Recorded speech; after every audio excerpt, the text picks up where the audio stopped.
कृपया चैनल को सब्सक्राइब करें। धन्यवाद। ओम त्र्यंबकम यजामहे सुगंधिं पुष्टिवर्धनम उर्वारुकमेव बंधनान् मृत्योर्मुक्षीयमामृतात्। ओम नमः शिवाय। हर हर महादेव। जय शिव शंभू। मित्रों, आप सभी को सावन मास की महाशिवरात्रि की हार्दिक शुभकामनाएं। हे माता पार्वती, हे बाबा भोलेनाथ, हम सभी आपकी संतान है। आप हम सभी भक्तों पर अपनी कृपा सदा ही यूं ही बनाए रखें और अगर हमसे जाने अनजाने में कोई भूल हो जाए तो उसे क्षमा करें। मित्रों, कहा जाता है भगवान शिव की महिमा अपरंपार है, इसीलिए इनका एक नाम भोलेनाथ भी है। बाबा भोलेनाथ इतने भोले हैं कि वो अपने भक्तों की क्षणिक मात्र की भक्ति से ही प्रसन्न हो जाते हैं और उनकी सभी मनोकामनाएं पूर्ण कर देते हैं। मित्रों, इसी प्रकार से बाबा भोलेनाथ को प्रसन्न करने का सबसे बड़ा महापर्व है शिवरात्रि। इस शिवरात्रि का महत्व शिव पुराण में भी वर्णित है। कहा जाता है कि एक समय ब्रह्मा जी भगवान विष्णु और माता पार्वती भगवान शिव के पास गए और उनसे पूछा कि हे देवादि देव महादेव, आप त्रिदेवों में परम पूज्य है, आप इस पूरे ब्रह्मांड का संचालन करने वाले हैं। हे प्रभु, आपको किस व्रत से प्रसन्न किया जा सकता है? धरती लोक पर आपके भक्त वो कौन सा उपवास करते हैं, वो कौन सा पूजन करते हैं जिससे आप संतुष्ट होकर अपने भक्तों को परम सुख प्रदान करते हैं? जिस व्रत को करने से आपके भक्तों को सुख, समृद्धि और मोक्ष की प्राप्ति होती है, कृपया करके आप उस परम फलदायी व्रत के बारे में बताएं। इस पर भगवान शिव ने कहा कि वैसे तो उनके कई व्रत हैं जो सुख और समृद्धि प्रदान करने वाले हैं, जिन्हें दक्ष शैव व्रत कहा जाता है, परंतु इन सभी व्रतों में महाशिवरात्रि का उपवास बहुत ही विशेष स्थान रखता है। यह महाशिवरात्रि का व्रत मुझे अत्यंत ही प्रिय है। जो भी भक्त इस दिन सच्चे मन से शिवरात्रि का उपवास रखता है, शिव और पार्वती का भक्ति पूर्वक पूजन करता है, मैं उसकी सभी मनोकामनाएं बहुत ही जल्दी पूर्ण करता हूँ। इसलिए मेरे सभी भक्तों को इस महाशिवरात्रि का व्रत अवश्य ही करना चाहिए। भगवान भोलेनाथ बोले कि मैं आप सभी को इससे जुड़ी हुई एक पौराणिक कथा सुनाता हूँ। आप सभी इस पूरी कथा को प्रसन्न चित्त होकर सुने और पूरा सुने, क्योंकि आधा अधूरा ज्ञान अत्यंत ही घातक होता है। वहां उपस्थित सभी देवी देवताओं ने कहा, है प्रभु, आप कथा आरंभ करें, हम पूरी कथा का श्रवण अवश्य करेंगे। कथा इस प्रकार शुरू होती है। पौराणिक समय की बात है। एक गांव में चित्रभानु नामक एक शिकारी अपने परिवार के साथ रहा करता था। वह नित्य ही पशुओं की हत्या करके वह अपने कुटुंब को पालता था। शिकार करने के बाद भी उसका गुजारा नहीं हो पाता था, जिस कारण उसे साहूकार से धन उधार लेना पड़ा और इस प्रकार से वो शिकारी साहूकार का ऋणी हो चुका था। लेकिन बहुत समय बीतने पर भी ऋण न चुका पाने के कारण क्रोधित साहूकार ने उस शिकारी को शिवमठ में बंदी बना लिया। संयोग से उस दिन शिवरात्रि का महापर्व था। बंदी रहते हुए शिकारी मठ में शिवरात्रि पूजा संबंधी धार्मिक बातें सुनता रहा। वहीं उसने शिवरात्रि व्रत की कथा भी सुनी।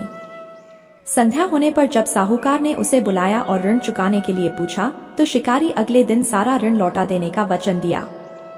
साहूकार ने उसकी बात मान ली और शिकारी को छोड़ दिया। अपने परिवार का पेट पालने के लिए वो तुरंत ही जंगल में शिकार के लिए निकल पड़ा। लेकिन दिन भर बंदी गृह में रहने के कारण भूख प्यास से व्याकुल था। सूर्यास्त होने पर वह एक जलाशय के समीप गया और वहां एक घाट के किनारे एक पेड़ पर थोड़ा सा जल पीने के लिए लेकर चढ़ गया, क्योंकि उसे पूरी उम्मीद थी कि कोई न कोई जानवर अपनी प्यास बुझाने के लिए यहाँ जरूर आएगा। वह पेड़ बेलपत्र का था और उसी पेड़ के नीचे शिवलिंग भी था, जो सूखे बेलपत्रों से ढके होने के कारण दिखाई नहीं दे रहा था।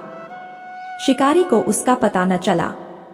भूख और प्यास से थका वो उसी मचान पर बैठ गया। मचान बनाते समय उसने जो टहनियां तोड़ी तो संयोग से उन पर लगा बेलपत्र शिवलिंग पर गिरा।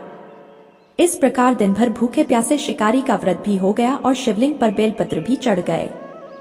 एक पहर रात्रि बीत जाने पर एक गर्भवती मृगी तालाब पर पानी पीने पहुंची। शिकारी ने धनुष पर तीर चढ़ाकर ज्यों ही प्रत्यंचा खींची, उसके हाथ के धक्के से कुछ पत्ते एवं जल की कुछ बूंदें नीचे बने शिवलिंग पर गिरीं और इस प्रकार से अनजाने में ही शिकारी की पहले प्रहर की पूजा हो गई।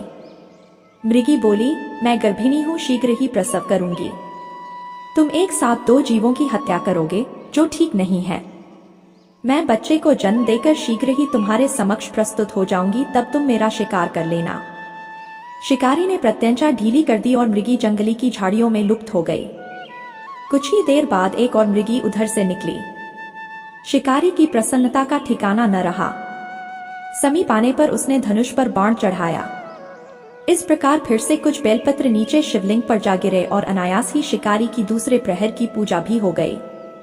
तब उसे देख मृगी ने विनम्रतापूर्वक निवेदन किया कि मैं थोड़ी देर पहले ऋतु से निवृत्त हुई हूँ।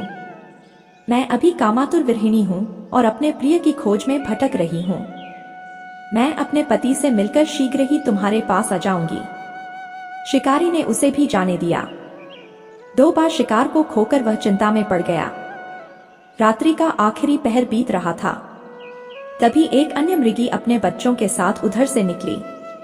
शिकारी धनुष पर तीर चढ़ाकर छोड़ने ही वाला था कि मृगी बोली, मैं इन बच्चों को इनके पिता के हवाले करके लौट आऊंगी।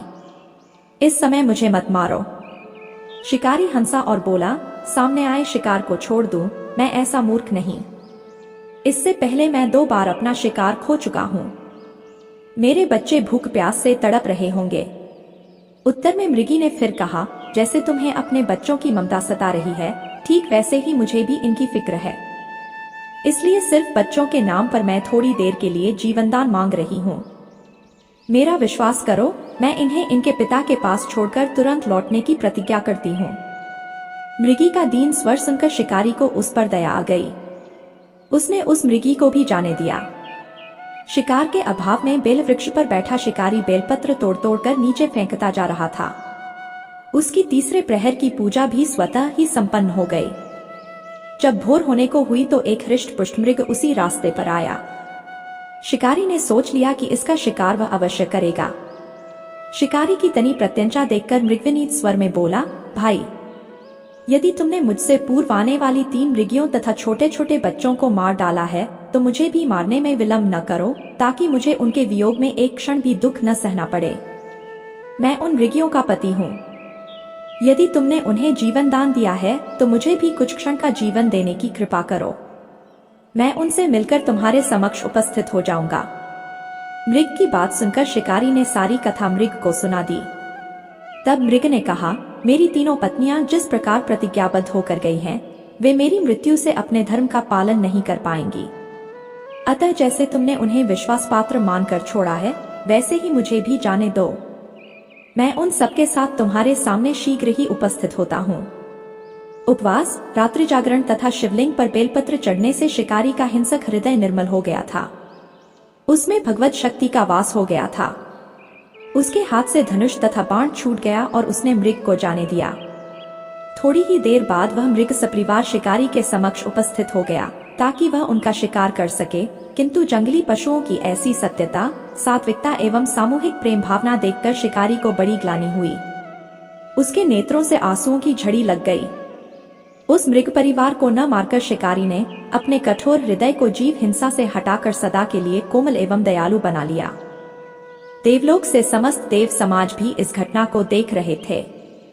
उसके ऐसा करने पर भगवान शंकर ने प्रसन्न होकर तत्काल उसे अपने दिव्य स्वरूप का दर्शन करवाया तथा उसे सुख समृद्धि का वरदान देकर गुह नाम प्रदान किया।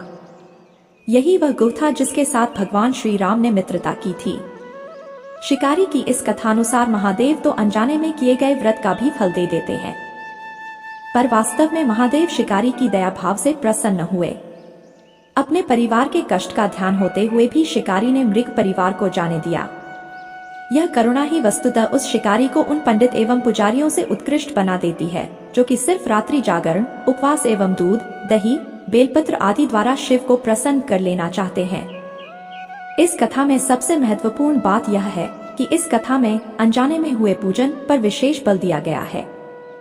इसका अर्थ यह नहीं है कि शिव किसी भी प्रकार से किए गए पूजन को स्वीकार कर लेते हैं अथवा भोलेनाथ जाने या अनजाने में हुए पूजन में भेद नहीं कर सकते हैं।